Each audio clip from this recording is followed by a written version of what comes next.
Hello everyone, welcome back to my channel. So দীর্ঘ 4 মাস বিরতি নেওয়ার পর আমি আবার চলে এসেছি একটা নতুন ভিডিও নিয়ে। নর্থ সিকিম ওপেন হওয়ার পর আমরা চলে গিয়েছিলাম নর্থ সিকিমে, আর সেখানে গিয়ে আমাদের কেমন এক্সপিরিয়েন্স হয়েছে, আর তোমরা যদি সেখানে যেতে চাও সেখানে গেলে কি কি করা উচিত আর কি কি করা উচিত না সেটা নিয়ে একটা গাইড টাইপের ভিডিও আজকে নিয়ে চলে এসেছি। যারা আগে কোনোদিনও সিকিম যাওনি তাদের জন্য তো এই ভিডিওটা হেল্পফুল হতে চলেছে, আর যারা সিকিম অলরেডি চলে গিয়েছো তারা কিন্তু কমেন্ট আমার ভুল ভ্রান্তিগুলো জানাতে ভুলো না। তো চলো ভিডিওটা স্টার্ট করা যাক।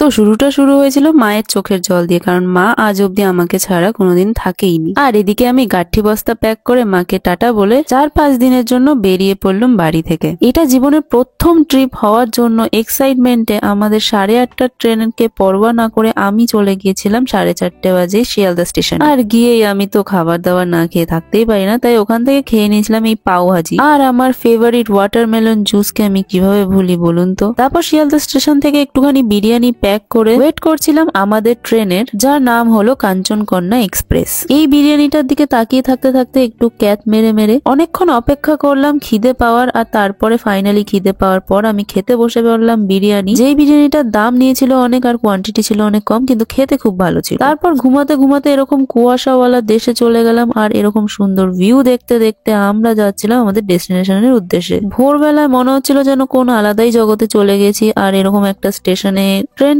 দাঁড়ানোর পর আমরাও একটুখানি ভিডিও করে নিলাম, আর তারপর আমরা পৌঁছে গেলাম আমাদের ডেস্টিনেশন স্টেশনে, কারণ ডেস্টিনেশনে যেতে এখনো অনেক দেরি। যাই হোক, জীবনে প্রথম এত ঘন্টা ট্রেন জার্নি করে ফাইনালি নেমে আমি তো পাগলা হয়ে গেছিলাম। আর ওই দূর থেকে দেখতে পেলাম শিলিগুড়ি জংশন, আর এখানে স্টেশনের পাশেই ছিল এরকম একটা সুন্দর রেস্টুরেন্ট, আর সেখানে আমাদের ব্রেকফাস্ট করার জন্য আমরা বসে পড়লাম। আর এত সুন্দর ভিউ দেখে আমার ক্যাত মারা কমবেই না, তাই ক্যাত মেরে মেরে আমি খাবারের অপেক্ষা করতে থাকি।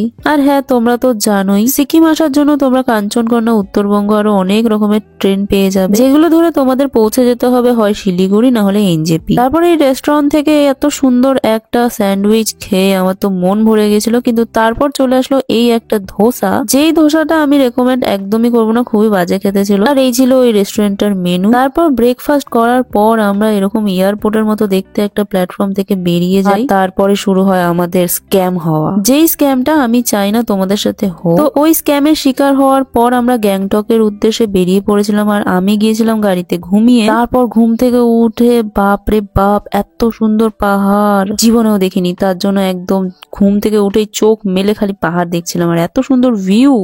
গাড়ি মাঝখানে আমি লাঞ্চ করার জন্য, তারপর লাঞ্চ টাঞ্চ করে আমি গ্যাংটক খুঁজে হয়ে গেছিলাম টায়ার, তাই ঘুমিয়ে ঘুম থেকে উঠে খেয়ে নিয়েছিলাম মোমো ডিনার। নেক্সট ডে ব্রেকফাস্টে খেয়েছিলাম এই জাস্ট একটা ক্যাপিচিনো। আর তারপরে আমরা গ্যাংটক থেকে লাচুং এর উদ্দেশ্যে বেরোবো বলে রওনা দিয়েছিলাম। এবার তোমাদেরকে আমি স্ক্যামটা বলি। যখনই আমরা শিলিগুড়ি স্টেশনে নামি, আমাদের ট্রেন থেকে নামার পরই এক লোক ট্যাক্সি নেওয়ার জন্য বলে, আর আমরা রীতিমতো ট্যাক্সি নেওয়ার জন্য, যেহেতু আমরা কিছু জানি না, তো তার কথাতেই তার পেছন পেছন যাই। আর তিনি আমাদের নিয়ে যান ট্যুরস অ্যান্ড ট্রাভেলস কোম্পানি। তো সেখানে গিয়ে আমাদের এক প্যাকেজ দেখানো হয়। যেহেতু আমরা প্যাকেজ সম্বন্ধে কোনো ধারণা ছিল না, আমাদের মোটামুটি 11,000 টাকা খরচা হয়ে যায়, যেখানে আমরা পেয়েছিলাম মাত্র 2 দিন আর 3 রাতের প্যাকেজ, যেই প্যাকেজে তোমাদের হোটেল আর খাওয়া দাওয়া সবই ইনক্লুড থাকে। আর যারা যারা সিকিম যাচ্ছ তাদেরকে আমি স্ট্রিক্টলি বলে দিচ্ছি, এসব প্যাকেজ একদমই নিও না। এর থেকে ভালো তোমরা নিজেরা ঘোরো, কারণ প্যাকেজের মধ্যে যেসব হোটেল আর যেসব খাবার দাবার ছিল সেগুলো খেয়ে একদমই শান্তি পাবে না। আর নর্থ সিকিম ঘোরার জন্য অবশ্যই প্রস্তুত থাকতে হবে, কারণ সেখানে কিন্তু প্রচুর পরিমাণে জার্নি হয়। জার্নির মাঝে খুব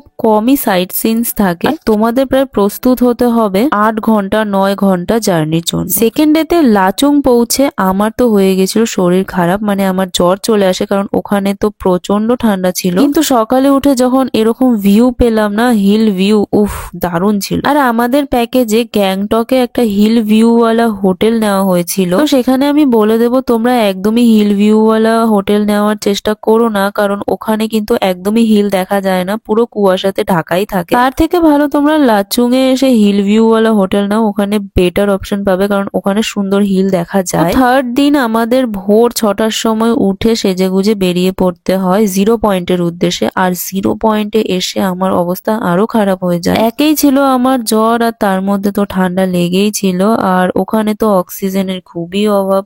অবশ্যই সবাই জানোই। আমি বলবো অবশ্যই 0 পয়েন্টে যাওয়ার সময় অক্সিজেন কিনে নিতে। এক একটা অক্সিজেন 600 টাকা করে পড়েছিল।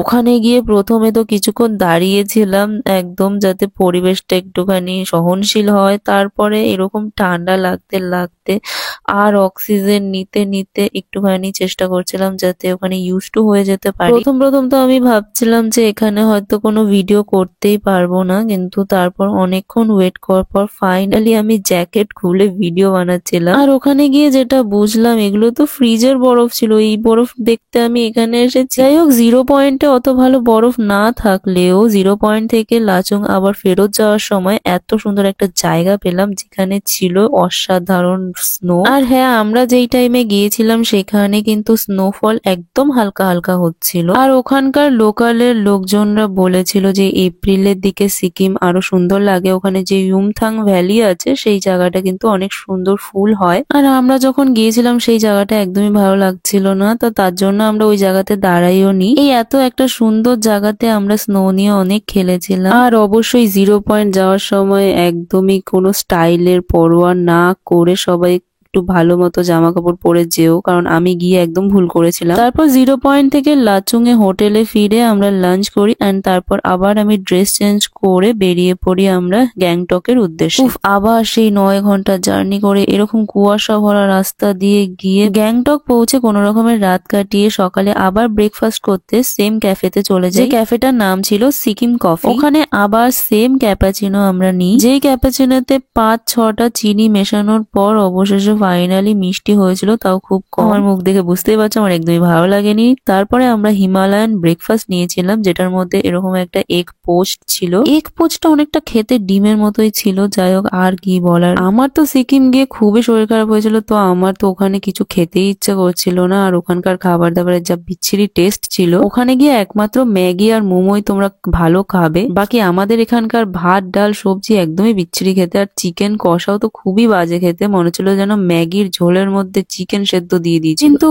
কিন্তু এই ক্যাফেটাতে এই যে একটা হিমালয়ান ব্রেকফাস্ট ছিল, যেখানে এরকম গাজর মেয়োনিজ শসা দিয়ে একটা স্যালাড টাইপের ছিল, এটা তো ভালো খেতে ছিলই। আর প্রথম আমি এই যে ব্রেডটা তোমরা দেখতে পাচ্ছ, এই এত মোটা ব্রেড গুলো, এগুলো দিয়ে এই যে আলু তরকারিটা খাচ্ছিলাম, এটা একমাত্র আমাদের ওখানকার স্পাইসেস এর টেস্ট আমি পেয়েছি। এত দিন পর এত টেস্টি একটা খাবার খেয়ে ফাইনালি আমি খাবার খেতে পেয়েছি। হ্যাঁ, বলবো 350 টাকাতে এই ব্রেকফাস্টটা কিন্তু একদম ভালোই ছিল, ওর্থ ইট বলতে পারবো। যদিও আমি পুরোটা খেতে পারিনি। আর দিয়েছিল এরকম একটা বাটার আর একটা টমেটোর কিছু তরকারি টাইপ, যেটাও খেতে কিন্তু খুব ভালো ছিল। তারপর ফাইনালি আমরা যেহেতু ফার্স্ট ডে তে গ্যাংটক ঘোরার প্ল্যান করেছিলাম, বাট আমি অসুস্থ ছিলাম বলে ঘুমিয়েই কাটিয়ে দিয়েছিলাম, তাই লাস্ট ডে তে একটুখানি গ্যাংটক ঘুরলাম আর কিছু গিফটস নিলাম সবার জন্য। তারপরে হোটেল থেকে 200 টাকা করে ট্যাক্সি করে আমরা স্ট্যান্ডে পৌঁছালাম। এই যে হোটেল থেকে যে আমরা স্ট্যান্ডে পৌঁছাই, সেখানকার যে ট্যাক্সি ভাড়াটা সেটা কিন্তু নিজেকেই দিতে হয়, ওটা প্যাকেজে ইনক্লুডেড থাকে না। যেটা কিনা আমাদের প্রথম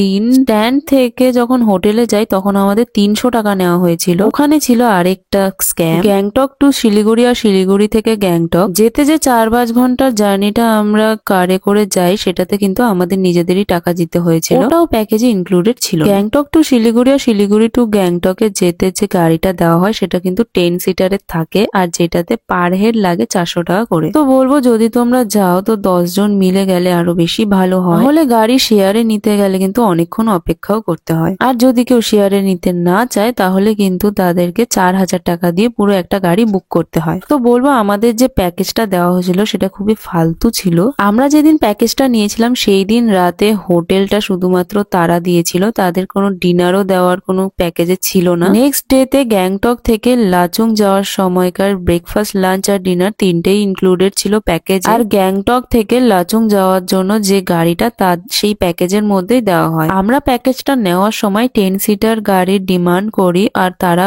কিন্তু বলেছিল যে তারা দেবে, কিন্তু নেক্সট ডে যখন গাড়ি পাঠানো হয় সেটা কিন্তু 8 সিটারের ছিল। তো এইসব স্ক্যাম আর হেডেক গুলো থেকে বাঁচার জন্য আমি তোমাদের রেকমেন্ড করবো যে তোমরা নিজেরা আরামসে ঘোরো। আর না হলে যদি তোমাদের কোনো চেনা জানা ট্যুরস অ্যান্ড ট্রাভেলস এর কোম্পানি থাকে তো তাদের নিয়ে যেতে পারো। তো চলো আজকের ভিডিওটা এই অবধি। ভিডিওটা ভালো লাগলে অবশ্যই একটা লাইক করে দিও, চ্যানেলে নতুন হলে সাবস্ক্রাইবটা করে দিও। দেখা হবে নেক্সট কোনো ভ্লগে, তো ততক্ষণের জন্য টাটা।